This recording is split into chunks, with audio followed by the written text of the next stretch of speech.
historic Washington House. We're so happy you're here tonight for this tribute to Romy Gosz.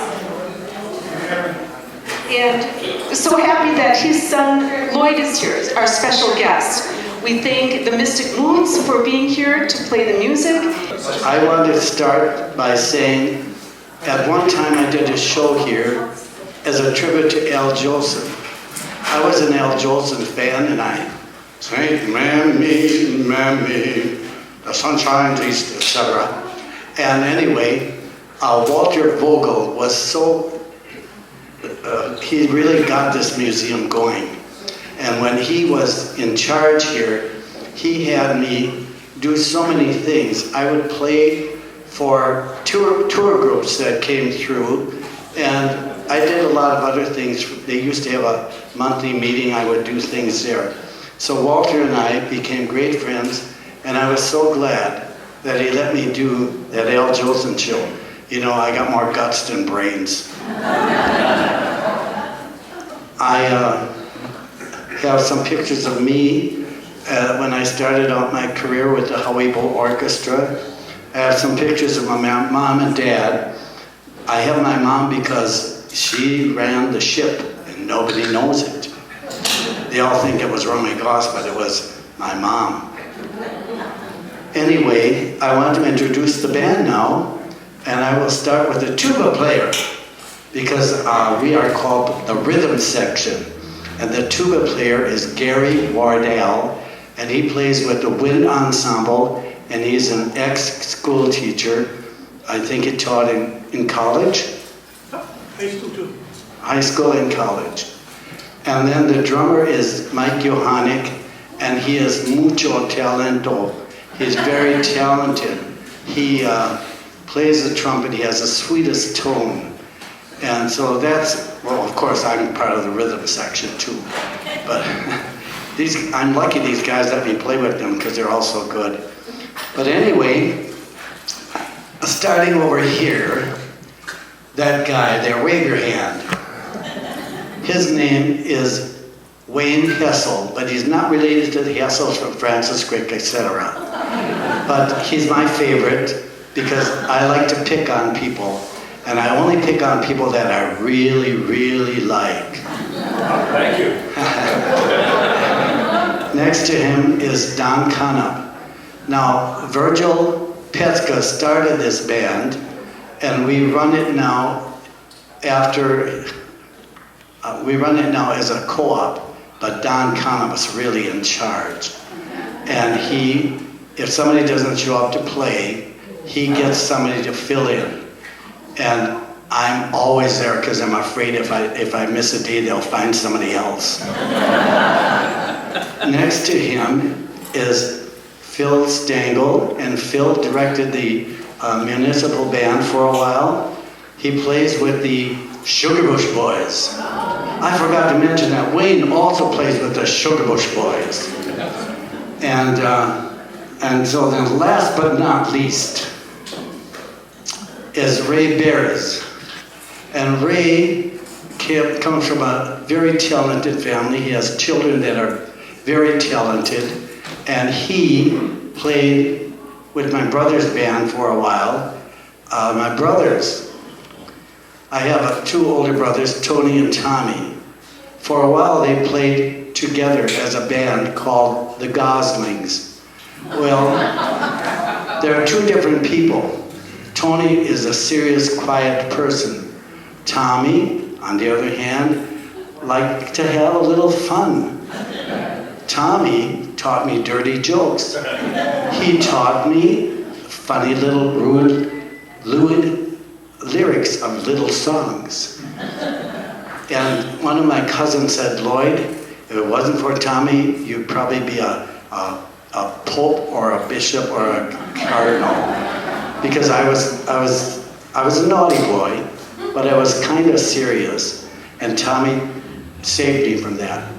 Now, I'm going to let the band take over, and they said, every once in a while, you have to get up and annoy the people, which I will do.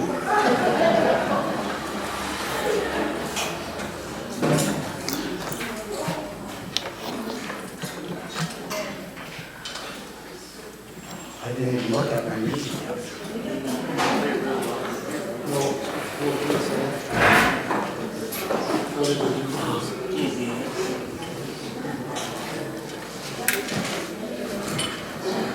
first two polkas. Okay.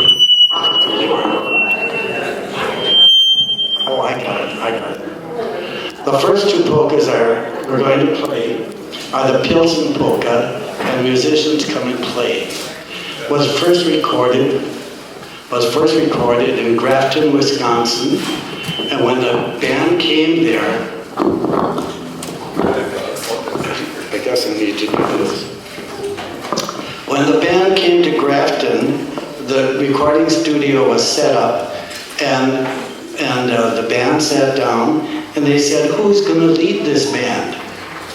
Well, they never had a leader. My dad just lifted up the trumpet and started, and the guys followed along, and that's what they did. So they made these first two recordings in Grafton in 1930 under the Paul Gosz Orchestra name, because my dad wasn't old enough. Pilsen polka, musicians come and play.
By the way, my dad wrote that polka.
is called. This first waltz is called Behind the Blacksmith Shop, and the next one is Grandmother's Joy. Not always Grandpa either.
The next polka is Decca Joe Polka, which my dad recorded in the late 30s, and the musical clock. Oh, I'm sorry, I'm ahead of myself. Yeah. Okay, we're doing Grandmother's Joy.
waltzes, the dove waltz, and the red handkerchief, which my dad recorded in about 1934, 35.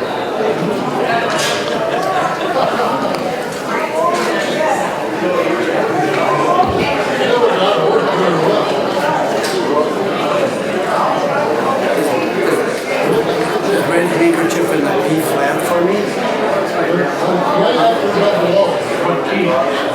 Is it in B flat? It's in B flat.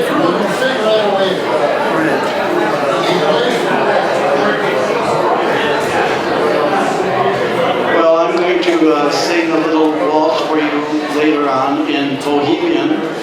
I was raised in Plivka's Corners, Yaksimash, and Dubshay, yes, and I learned a few Bohemian words.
Thank you so much.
I have to tell you some stories.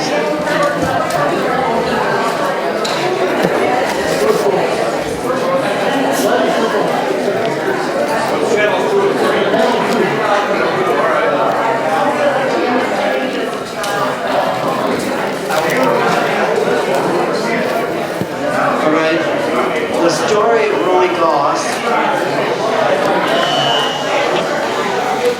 The story of Romy Gosz begins in Grims, Wisconsin.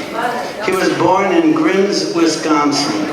My grandpa, Paul Gosz, was a superintendent at that lime kilns at Grims. Now, in Rockwood, we never had problems with fires, but it seems that Grims had all kinds of problems with fires. And you know, the kilns had to be kept really hot. And so there were long, long piles of lumber or short pieces of wood, maybe about this long. We had those in Rockwood, and they were very kind. I would often go to the wood piles and borrow some of the wood to make little forts and tree houses and things like that. But Grims seemed to have a problem with fires. Finally, in 1928, the whole blasted thing was destroyed by a fire. And before that, there had been several fires, and my grandpa Paul Gosz decided he had enough of that. So he moved to Rockwood. Now, Rockwood is derived from Rockwell Lime Company and Allwood Lime Company, therefore Rockwood. Now, the Allwood Company was started in 1913. It was owned by Miss Mary Squire and Dr. Jesse Carpenter, who was a well-known opera singer in Chicago. Mary died in 1936, and Jesse died in 1938.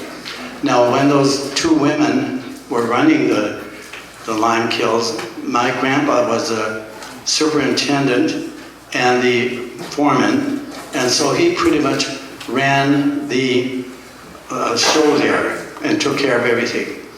Now, as you know, in Rockwood and Rockwell, there were the Italians were running the place. And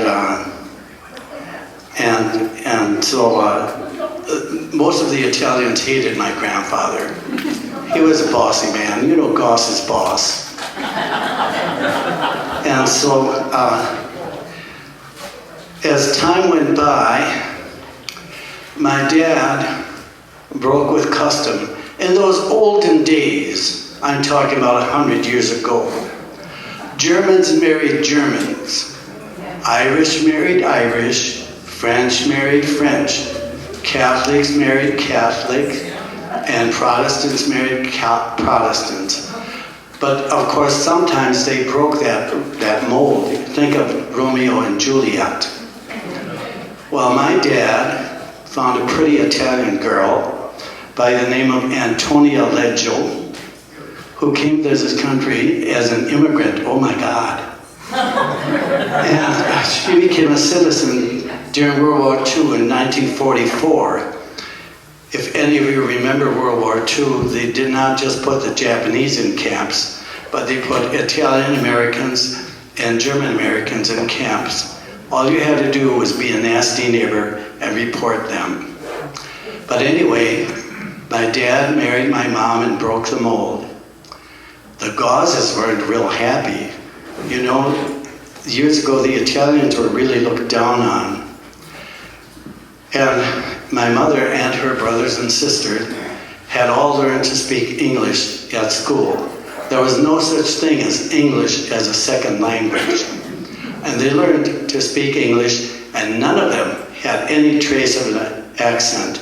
And all the other Italians that I knew that learned English in school never had a trace of an accent. But anyway, my dad and mom got married in 1929, and in October the market crashed. But my dad and mom, my mother had spent some time in Milwaukee with her cousins, the Gimos. I never knew her first name. We had just called her aunt, which in Italian is zia. Zia is aunt in Italian. So anyway, my mom lived there for a year and went to a business college.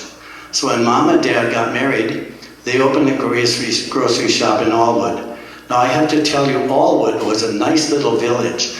Rockwell had all their houses, company houses, lined up along the road, which is now Rockwood Road, and there were about 15 of them. The other day I ran into a friend and he said, my dad was in charge of the mule that pulled a tram up to the top of the kilns and then dumped the stuff and then so on. But that was an interesting little story. Now, did I mention that Allwood had a blacksmith shop? It had a post office. It had a fire station. All of the houses, all of the company houses were nicely arranged, very beautiful. There were a lot of little areas with fiori of flowers, and it was so well kept. But my mom and Dad decided to open a grocery store. And my mom, who had that business college, ran the grocery store, and Dad went out playing. Now, my Grandpa Gosz was a man of many, many talents. I have some pictures of him with my dad playing his violin, but he also played drums. And people would often ask me, did you ever play with your dad in a band? And I said, when they did this 3-generation thing, my grandpa was playing drums, and he made a couple of mistakes. My dad stopped the song right in the middle and said to my grandpa, you can't play that. And so I thought, if he would yell at his own father, who was a stern, stubborn German, think of what he would do to me. Although, you know, when you're a musician and you ride in the band car, when I was 16, I became a driver all at once for the band and a ticket seller. And at the end of the evening, my dad would go and he would schmooze with the owner of the dance hall to try to get more jobs. And all the musicians were in the car. They would always say to me, Lloydie, that's what they called me in those days, Lloydie, you go in and you get him. He won't yell at you. And he never did. My dad had a public persona and a private persona. And so I knew him as a father, husband, and family man, as they say in Italian, la familia. So, so I went in and I got him out and so on. And then another time, he was playing a Bluestone, which was one of my favorite ballrooms. And I had been responsible for getting the cars repaired. I don't know why. I had 3 other brothers. But I was responsible for taking the cars in to get repaired. And so I took the car to a nice little mechanic in Kellnersville. And we took one of the other cars to the job in Bluestone. He was playing a double with Tiny Hill. Skirts, you flimsy skirts, you're the big attraction to me, which was a Tiny Hills number. But anyway, I forgot the damn trumpet in the car in the garage. My dad read me up and down one side and down the other. And then he said, you go get the trumpet, of course, which I had to go do. Tiny Hill was playing, so he had some minutes. So he read me up and down, one side, the other, and then he turned to another person, and it was the jovial old, Romy Gosz persona. And I'll never forget that, because you sometimes have to separate your public persona from your private. Persona, of course, is the Italian word for person. I'm going to let the band take over again because I can see several people yawning.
waltz is called On a Hill Waltz.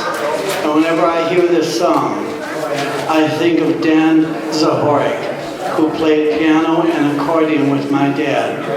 And Dan Zahorik would sing this song in Bohemian. And a lot of the people in Plivka's Corners who still spoke Bohemian said, you know, he put some dirty words in there.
This one is called Annie's Waltz.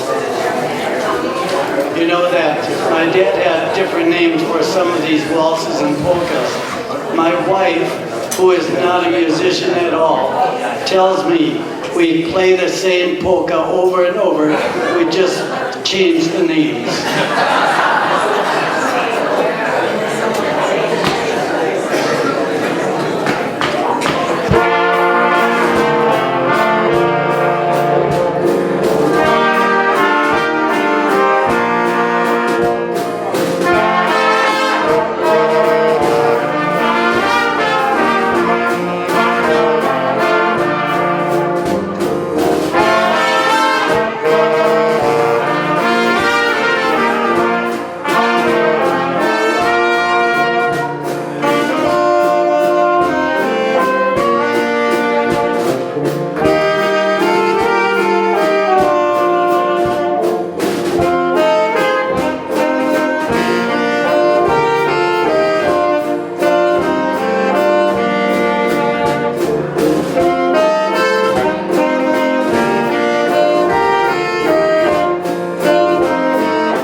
sometimes when I play with another band, they'll say, let's play that one in Romy Gosz tempo, which meant very fast. And this one is one of the ones that he played very fast, and it was called Picnic in the Woods.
I thought the band did an excellent job on that. And the next polka is called the No-No Polka. And I'm a words person, and I made up some words to this song. I sang, I like cowboys, I like cowboys, I don't want no girls around here. I like cowboys, I like cowboys, I don't want no girls around here. I made that up when I was about 7 or 8.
young, my brother George isn't here.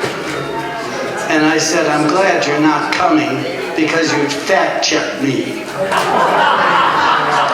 You know, you can grow up in a family and have two different memories. I have different memories than George does. He told me this story. Right next door, there was our house, another house, and then Procash's dance hall. And he tells me that at one time, my mother dressed us both in two little white suits, hand-me-downs from Tommy and Tony, and that we went to Procash's and we danced together. I was about 5 and he was 7. And we danced and he said, we brought down the house. I have absolutely no memory of that. No memory at all. So George and I have different memories. So in many ways, I'm glad he's not here. He's 90 years old, and until 2 years ago, he was playing organ at St. Anne's, which was our home church. And George did the cantering, the singing, and the organ playing. And they didn't really appreciate him, and at age 88, they pushed him out. But I played organ in so many places. I started out at St. Augustine and Reeves Mills. My piano teacher, Lydia Miller in Francis Crick, who was the priest cook, gave me a couple of lessons, and she said, Lloyd, they need an organist over at Reeves Mills. And I was so surprised because she picked me out of all her students. And so I went to Reeves Mills, and in those days, they had a low mass and a high mass. And all those masses at Reeves Mills were low mass. So I could just play hymns, which was just fine. And at the same time, I was playing with Howie Bowe's orchestra. You know, bands play until at least 1 o'clock. By the time I got home, it was 3 or 4 in the morning. And then I would have to go to church and play the organ. Did I tell you I got $1 a Sunday? And in 1948, 49, 50, that was big money. Yes, that was big money. So then my wife and I, after we got married, we've been married 60 years, just celebrated 60 years.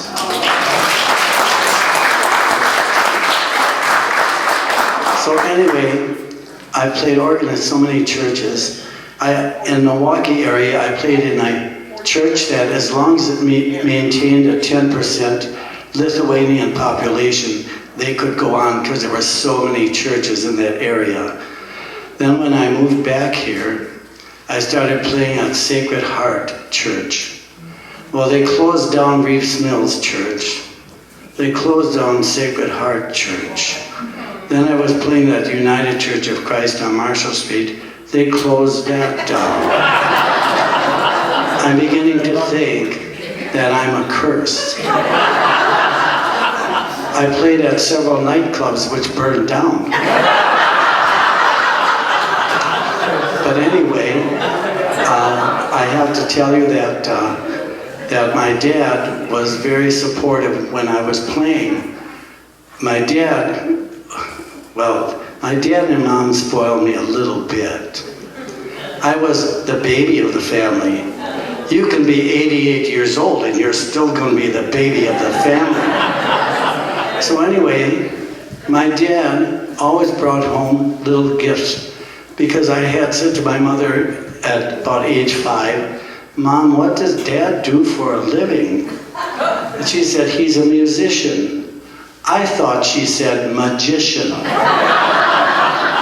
And so for the next couple of years, or months, whatever, my dad brought home little magic tricks for us to do. When I was in high school, I played string bass in the orchestra.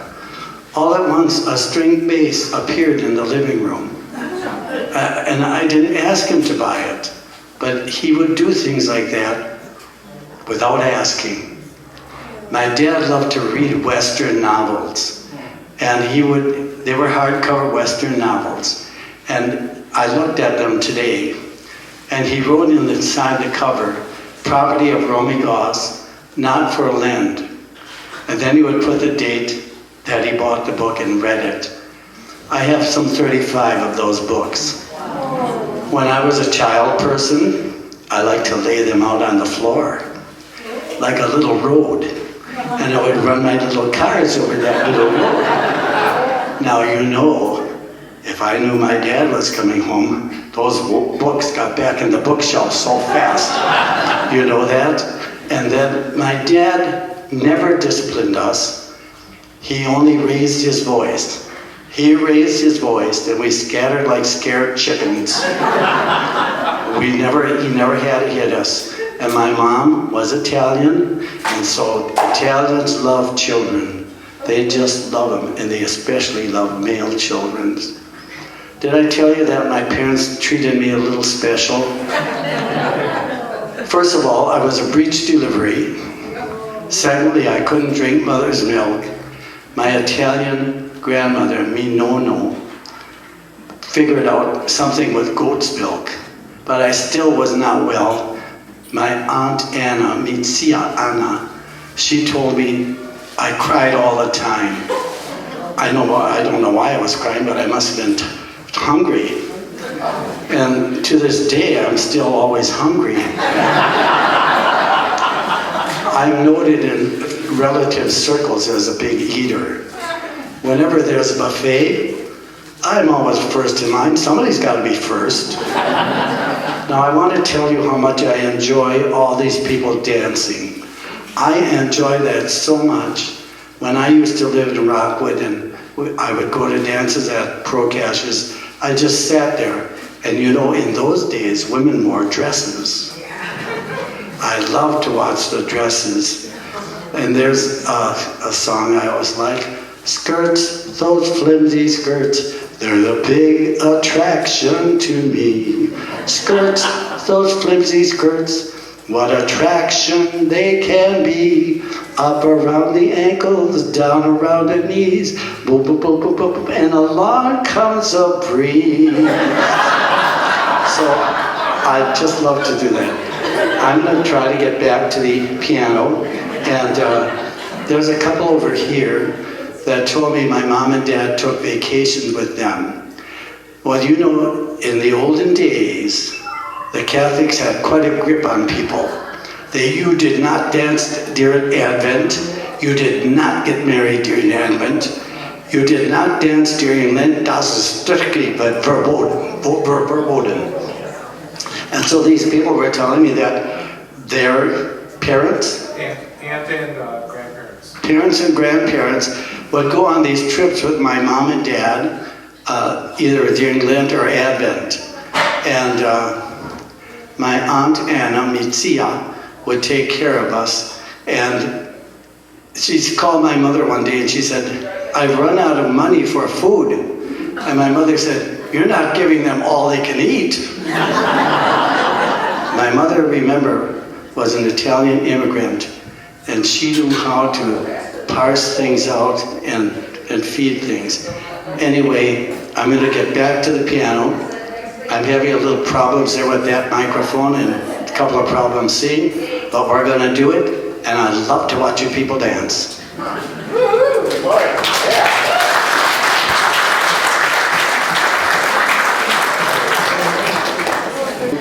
What is sometimes called the red handkerchief.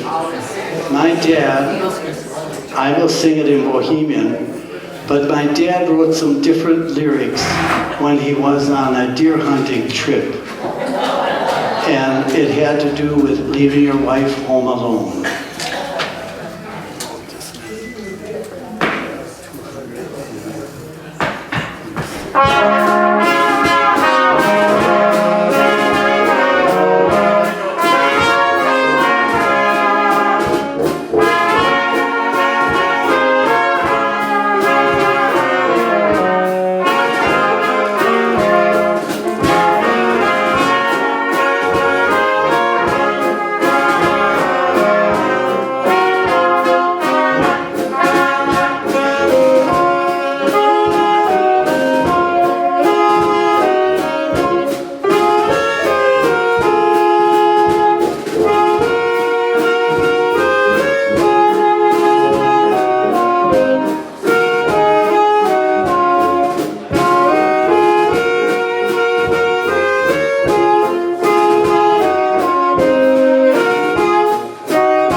I'm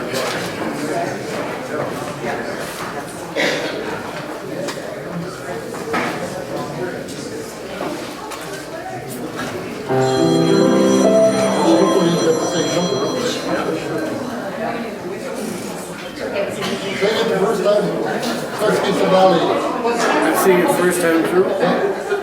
Really? Not right away, though. I think that ain't hard. Let's get some olives. You got that one?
All right, this first polka is called the Devotion Polka.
Thank you.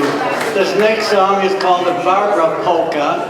And when I was playing accordion, I would sing when I went to Urshkavitsky on Thanksgiving Day. But you know, that damn accordion has been gaining weight. It's gotten so heavy I can hardly lift it anymore. I don't know what it's been eating. Barbara Polka.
Thank you so much.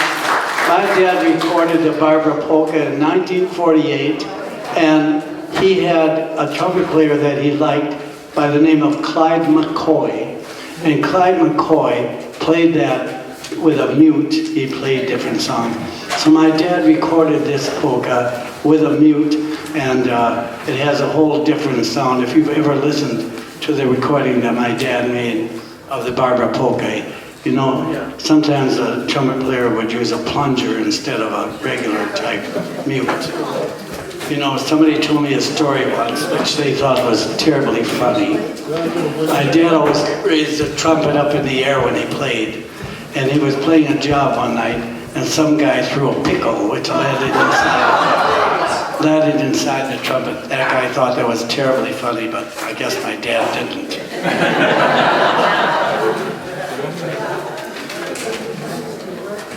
An old favorite made famous by Frankie Yankovic.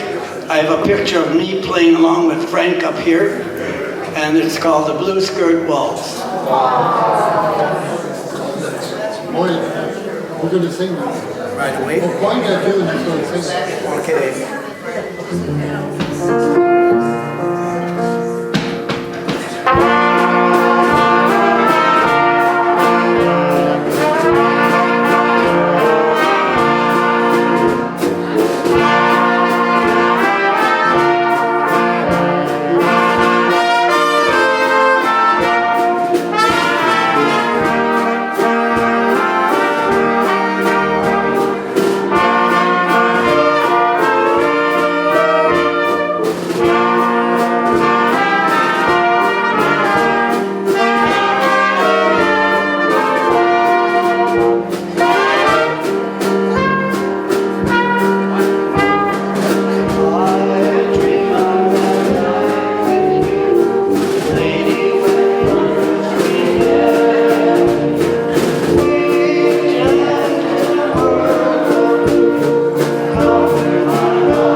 sailor's waltz.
stories about my family.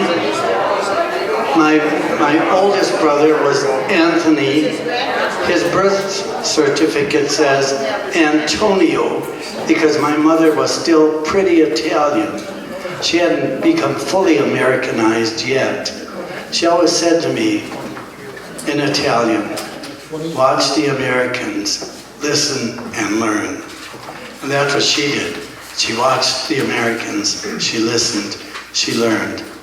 So anyway, starting with Tony. Tony was the quiet one in the family. He was the first grandson on both the Gosz and the Leggio side. For some reason, after 8th grade, he moved in with the Leggios. Now you know, since my grandpa was a supervisor and a foreman, he had the only house in Allwood that had running water and toilets. All the other people in the company houses had a path. And you know what was the end of that path? So anyway, Tony was the quiet one, and he moved in with my grandparents after 8th grade, which was fine. He went to service after high school and was stationed in Alaska. You know, Alaska was very, very important because, you know, Sarah Palin said she could see Russia from her front porch. She's got better eyesight than I have. So then my brother Tommy came along, and Tommy was the pretty one of the family when he was young. He was very good looking, and my dad had a nickname for him which I cannot tell you because it wouldn't be politically correct. But let me say that Tommy was dark. Tommy worked in a lot of farmers' fields when he was young and got to be very dark. My mother always avoided the sun because she knew that brown-skinned people weren't popular. So anyway, then my sister Ramona come along. Now some men are unsure of their masculinity and they're afraid of strong women. My mother was a strong woman, my sister Ramona was a strong woman. And people are afraid of strong women. I don't know why. But Ramona saved everything.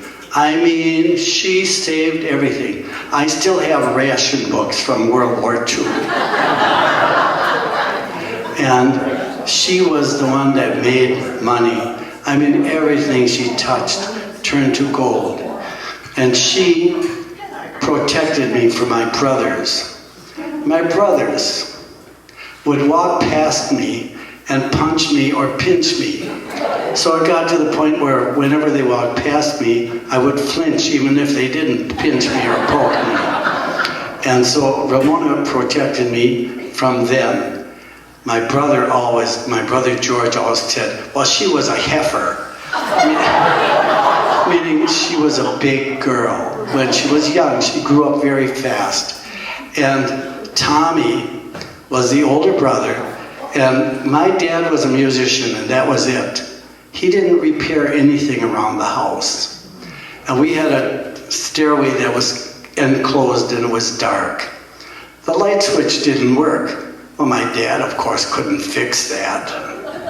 So it was dark. So Ramona would have to lead Tommy and me and George up those steps because she was the brave one.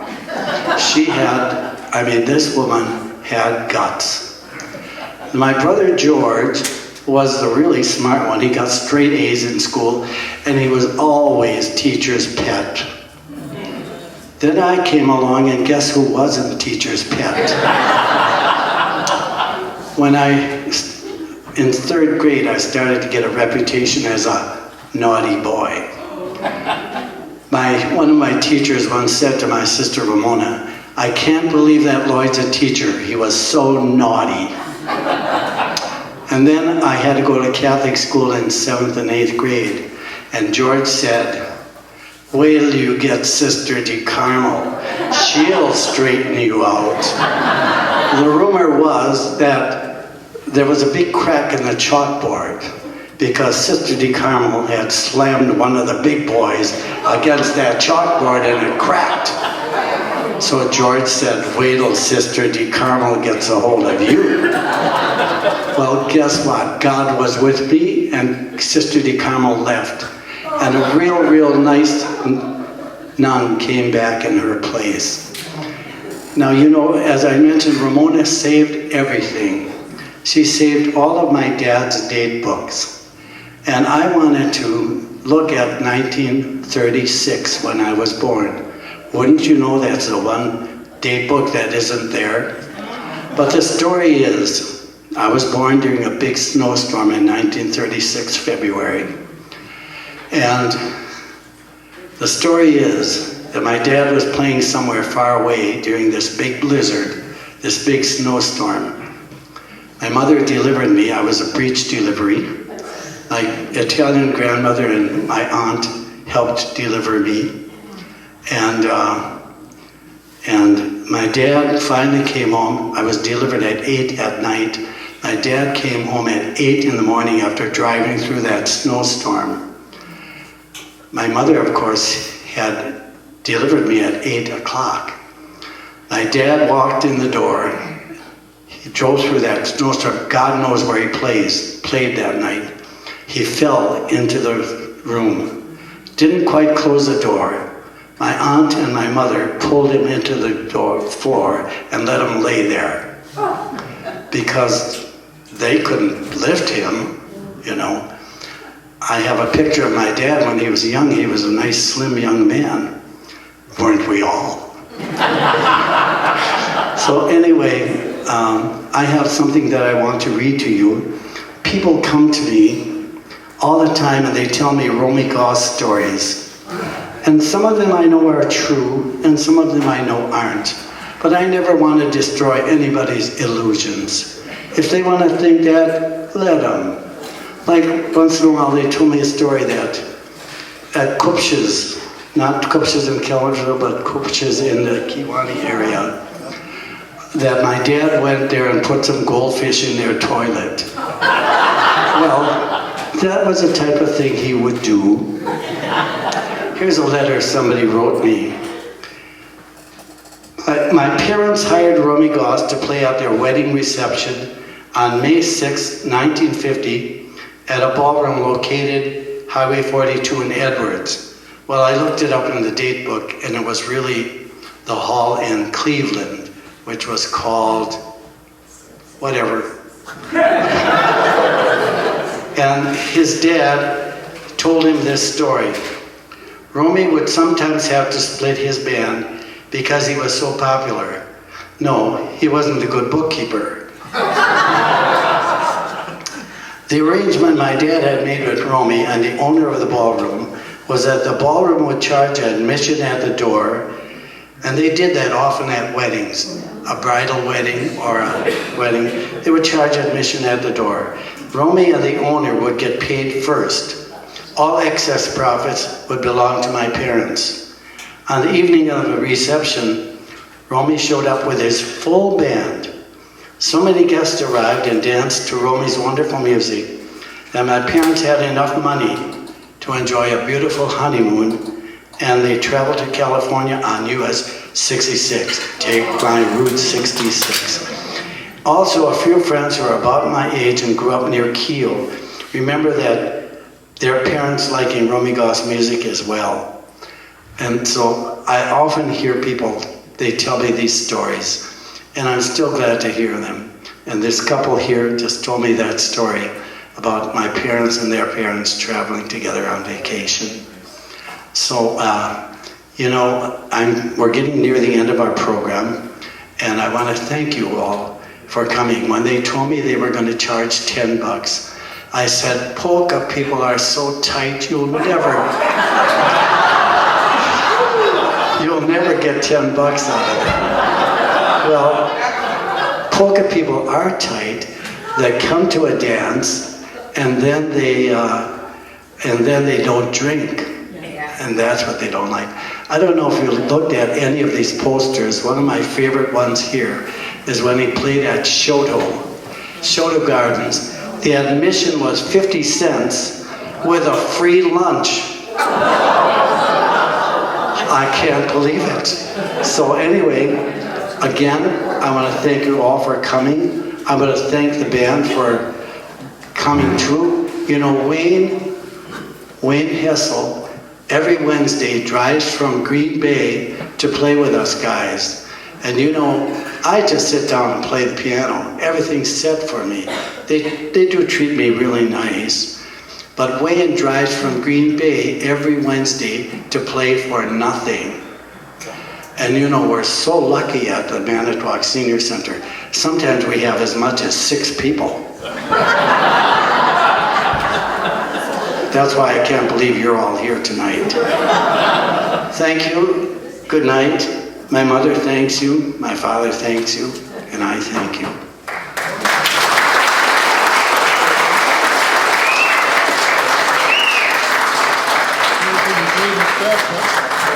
Go 1 sec. Yeah. We're going to do the Tomcat polka. It's a polka that my brother Tommy recorded in 1950 something. And in Bohemian it starts with Ya mandomo kotsura, ya selono, ya brokyora. Anyway, I don't know the rest. What key? What key?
Last number.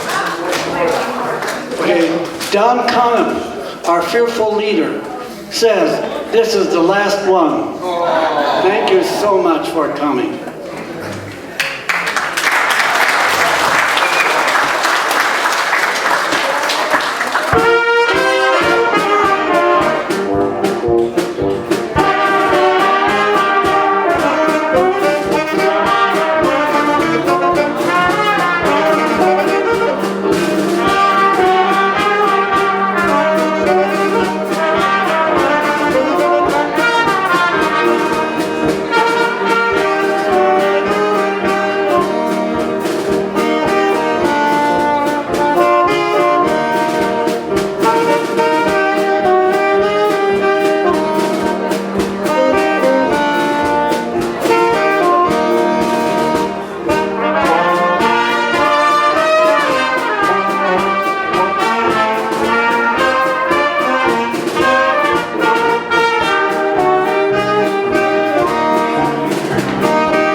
thank you so much.